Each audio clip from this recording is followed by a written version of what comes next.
kú dédé àsìkò yìí, èyí làwọn ìròyìn tó jẹyọ láti ní ìwé ìròyìn The Matrix lónìí ọjọ́ Ajé, Monday ọjọ́ karùn-ún oṣù karùn-ún ọdún 2025. Ẹniọlá Sálíù lorúkọ mi.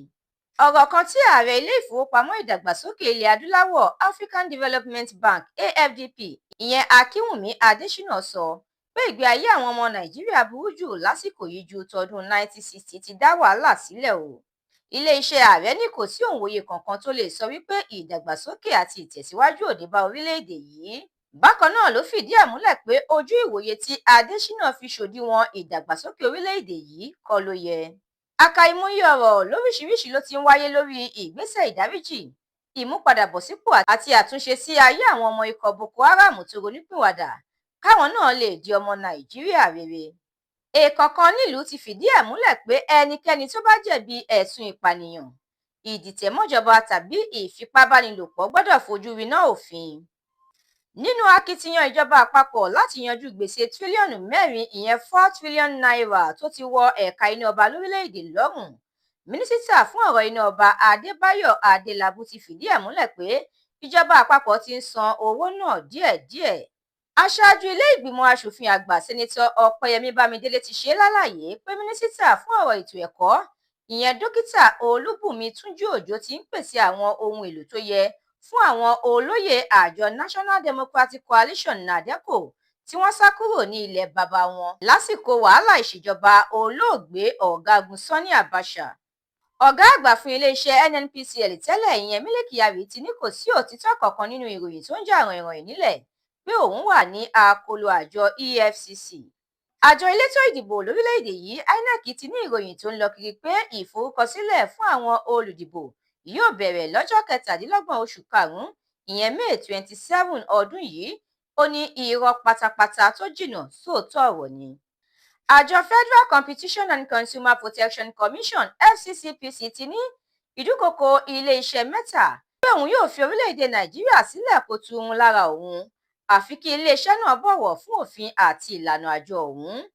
Ìjọba ìpínlẹ̀ Ọ̀yọ́ lábẹ́ ìṣàkóso gómìnà Ṣèyí Mákindé ti gbé ìgbésẹ̀ láti mú ìdàgbàsókè tó lóòrìn bá ẹ̀ka ètò ọ̀gbìn ní ìpínlẹ̀ ọ̀hún pẹ̀lú bó ṣe buwọ́lu bílíọ̀nù 3.5 ìyẹn 3.5 bílíọ̀nù náírà fún àtúnṣe àwọn ọjà mẹ́ta kan lábẹ́ ìlànà káràkátà láàgbọ̀n ètò ọ̀gbìn.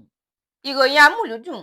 Ẹnìkan tó ṣẹnu fọ́rọ́ fún àwọn oníròyìn ti fìdí ẹ̀ múlẹ̀ ìdí pàtàkì tí àjọ EFCC fi ọwọ́ ṣìkún òfin mú gbajúgbajà sọ̀rọ̀sọ̀rọ̀ orí ayélujára ní Martins Vincent Ose tọ́pọ̀ túmọ̀ sí Very Dark Man VDM. Ìròyìn eré ìdárayá.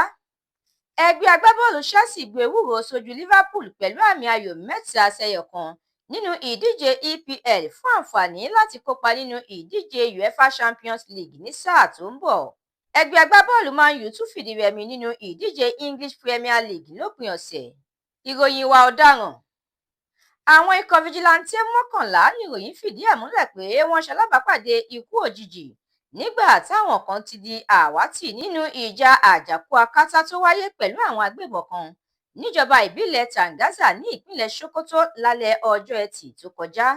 Àìbalẹ̀ ọkàn ní ìpínlẹ̀ Ondo pẹ̀lú bí àwọn ọmọ ikọ̀ elétò ààbò Security Network Agency tọ́pọ̀ mọ̀ sí Àmọ̀tẹ́kùn àtàwọn agbófinró ọlọ́pàá ṣe wọ̀yáàjà tí wọ́n sì yìnbọn mọ́ra wọn.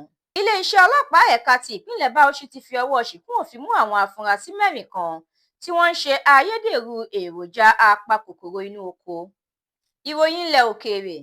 Àpapọ̀ ìjọ Kátólíìkì ti fi kòbákùngbé ọ̀rọ̀ ránṣẹ́ sí ààrẹ orílẹ̀-èdè Amẹ́ríkà ìyẹn Donald Trump fún àwòrán ibi tó ti múra bíi póòpù tó fi síta lórí ayélujára. Wọ́n ní àrífín ńlá gbà ni.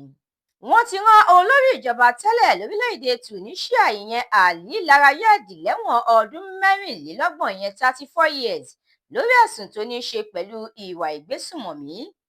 Ẹ̀kúnrẹ́rẹ́ àwọn ìròyìn yìí àtàwọn ìròyìn míì lẹ́ ò láǹfààní láti jẹ̀gbádùn tí ẹ bá darapọ̀ tí ẹ sì tẹ̀lé The Matrix lórí Facebook, Instagram, TikTok, YouTube àti X. Àdúrà mọ́mi Balógun ló ṣe òǹgbùfọ̀ ìròyìn yìí. Ẹniọlá Sálíù lorúkọ mi.